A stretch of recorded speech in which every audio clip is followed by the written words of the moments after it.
Chers amis du Rasso, bonjour.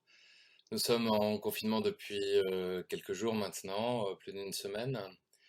Et voilà, c'est assez sans doute difficile pour les uns et les autres, particulièrement en ce qui concerne l'absence des célébrations eucharistiques, des messes qui nous ont été interdites pour le moment en public.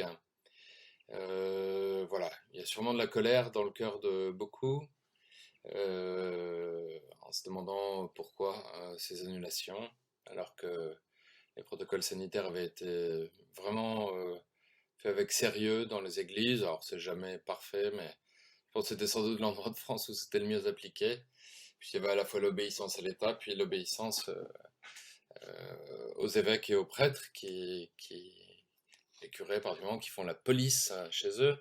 Ils ont un pouvoir de police dans leur église et voilà, moi tout ce que j'ai pu constater, c'est que les gens vraiment le faisaient avec obéissance. Bref, nous nous retrouvons donc privés de la grâce du rassemblement dominical, la grâce de la messe, et quelque chose qui peut vraiment beaucoup nous toucher. Alors bien sûr, la grâce de Dieu ne s'arrête pas au sacrement, il a tout à fait le pouvoir de ne pas avoir les mains liées par la grâce sacramentelle qu'il instaure lui-même, mais il peut agir autrement. Je vous donne deux exemples. J'ai eu la grande grâce en 1995, ça fait longtemps maintenant, de faire un voyage un peu secret en Chine, où j'ai pu aller sur la marche sino-tibétaine, un village qui était à plus de 5300 mètres d'altitude.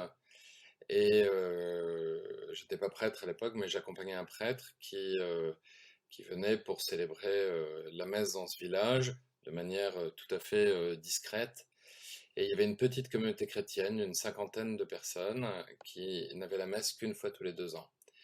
Eh bien, ces gens ont su que le prêtre arrivait et eh bien, ont un peu afflué de toute la vallée de manière discrète, prétextant d'autres types de déplacements.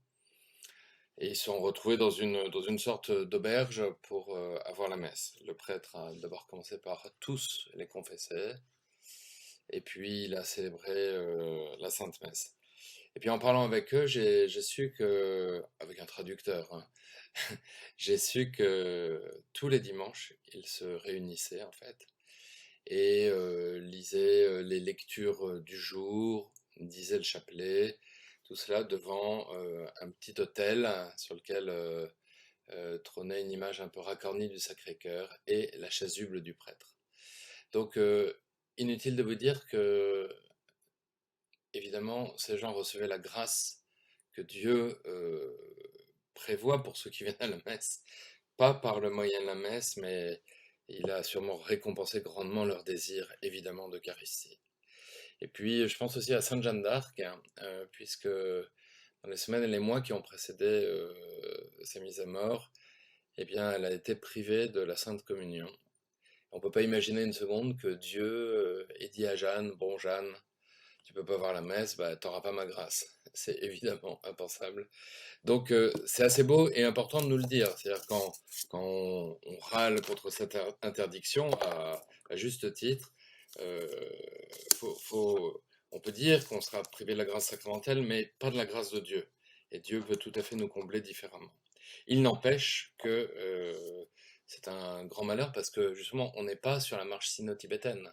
On est en France, il y a des prêtres, il y a des églises, et il y a quelque chose vraiment de très difficilement acceptable dans cette décision du Conseil d'État. Alors les évêques ont bien soutenu le mouvement, mais hélas, on se retrouve avec un niet assez insultant et assez triste parce que ça en dit aussi assez long de l'éloignement de la classe politique dirigeante française vis-à-vis des choses de la foi, hein, jusqu'à dire que ce n'est pas une activité essentielle, alors que s'il y a bien quelque chose d'essentiel, c'est la messe. Et d'ailleurs, nous y allons, euh, nous faisons un acte d'obéissance en allant à la messe, hein. Tous les dimanches, c'est un acte d'obéissance que nous posons à celui qui a dit, faites ceci en mémoire de moi.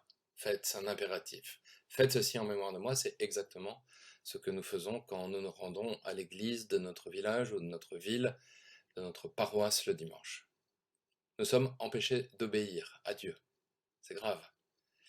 Alors, après avoir dit que Dieu ne se limitait pas à la grâce des sacrements, je ne dis pas ça comme un lot de consolation. Il est important qu'on puisse aussi recevoir cette grâce chaque dimanche en sanctifiant le dimanche d'une manière ou d'une autre. On peut prendre un temps de prière, on peut aller à l'église. Les églises sont normalement ouvertes, donc vous pouvez peut-être solliciter de vos pasteurs aussi de recevoir la Sainte Communion en dehors de la messe. C'est tout à fait possible. C'est prévu par l'Église, on a un rituel spécial pour l'Eucharistie en dehors de la messe. On peut recevoir la Sainte Communion en dehors de la messe. Et rien dans les protocoles sanitaires ne l'empêche. Donc n'hésitez pas à solliciter ça de vos curés ou des prêtres que vous connaissez. Il y a d'autres manières. Je sais qu'il y a un mouvement qui tend à rassembler les gens devant les églises pour prier en public. Voilà, ça peut être aussi une autre manière de faire, si ça ressemble pas à une manif, parce que faut pas mêler les genres, je trouve. On peut venir prier devant l'église aussi, si celle-ci est fermée, particulièrement. On peut prier dans l'église aussi, puisque normalement, elles sont ouvertes. Euh, alors, chers frères et sœurs, courage. On espère que c'est un temps qui va pas durer trop longtemps. Courage. Il faut pas que la colère envahisse notre âme non plus. Il faut qu'on garde aussi au cœur la paix. Dieu est vainqueur. Dieu va vaincre tout ça et nous permettre rapidement de revenir dans l'assemblée dominicale. Parce que nous savons ce qui se passe pendant une messe. Nous savons que quand nous venons, eh bien, nous nous reconnaissons pécheurs. D'ailleurs, on peut tous venir. Il y a pas de contrôle à l'entrée pour savoir si vous avez bien votre carte de baptême et si vous êtes confessé pendant l'année. Non, tout le monde est le bienvenu, le most welcome, comme disent nos frères enfin frères, oui, les anglo-saxons. Donc voilà, nous savons ce que nous faisons. On vient comme des pauvres, on vient demander pardon au début de la messe, on vient écouter la parole de Dieu, on vient offrir nos vies. Je pense à la prière universelle et à l'offertoire.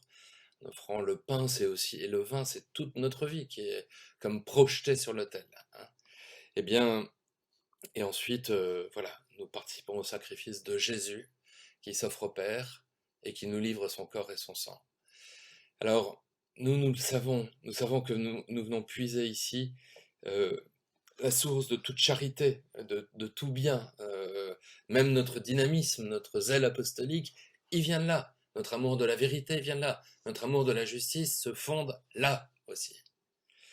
Alors, voilà, pour l'instant, je ne sais pas ce qu'imaginent ceux qui n'y viennent jamais, mais nous savons bien ce que nous faisons à la messe. Nous savons que nous sommes nourris du pain de vie, de celui qui a dit, celui qui mange ma chair et boit mon sang, a la vie éternelle. Aujourd'hui, il a la vie éternelle. C'est pas une promesse, c'est vraiment quelque chose qui se réalise à chaque Eucharistie. Alors, chers frères et sœurs, prions les uns pour les autres, prions pour que notre cœur reste en paix, même si on a le droit à des petits énervements intérieurs, ça c'est sûr. C'est même pas la peine de s'en confesser de ça. Mais gardons la paix et la foi en celui qui nous sauve. Prions pour ceux qui nous dirigent. Je crois qu'ils en ont bien besoin. Que Dieu vous bénisse, chers frères et sœurs du Rasso.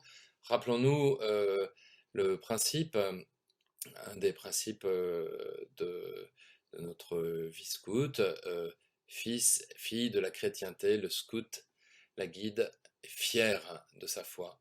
Il travaille à établir le règne du Christ dans toute sa vie et dans le monde qui l'entoure. N'oublions pas, dans toute sa vie, avant le monde qui l'entoure, c'est d'abord dans toute sa vie, ça veut dire que nous ne sommes pas privés de la charité pendant ce confinement, parce que ça, c'est pas interdit. À bientôt, que Dieu vous bénisse.